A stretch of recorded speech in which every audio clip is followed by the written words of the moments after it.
আমরা বলি ডন দেব, ভুল বলি। কথাটা ডন দেওয়া নয়, কথাটা হচ্ছে দণ্ড দেওয়া। ডন কথাটা ভুল, দণ্ড। তো ভারতীয় পদ্ধতিতে এই দণ্ড দেওয়ার বহু রকম বিধি প্রচলিত আছে। একটা হচ্ছে এই হাতটাকে একদম পুরো শোল্ডার লেভেলে রাখবে, এটা সহজ পদ্ধতি।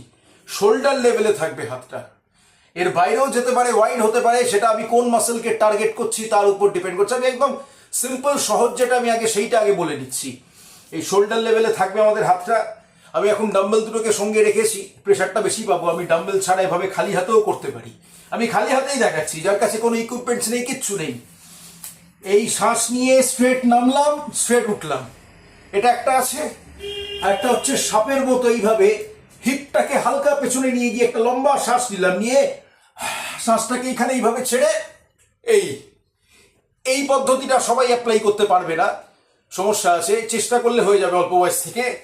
আরেকটা পদ্ধতি হচ্ছে আমি ডান পাটাকে তুলে নিলাম, নিয়ে এইভাবে বডিটাকে পেছনে নিয়ে গিয়ে এই গিয়ে আবার এই ব্যাক করলাম। এরকম বহু পদ্ধতি আছে ভারতীয় বিধিতে দণ্ড দেওয়ার। এই যে দণ্ড বৈঠক, ঠিক আছে, যে দণ্ড যেটাকে ইংলিশে বৈঠক যেটাকে বলে স্কোয়াট, ঠিক আছে, তো দণ্ড বৈঠক এই এক্সারসাইজগুলো যোগ ব্যায়ামের পাশাপাশি, ফ্রি হ্যান্ডের পাশাপাশি ভীষণভাবে দরকার আমাদের জন্য। এতে আমাদের এই জয়েন্টস, আমাদের মাংসপেশিকে সবল রাখতে ভীষণভাবে সাহায্য করে।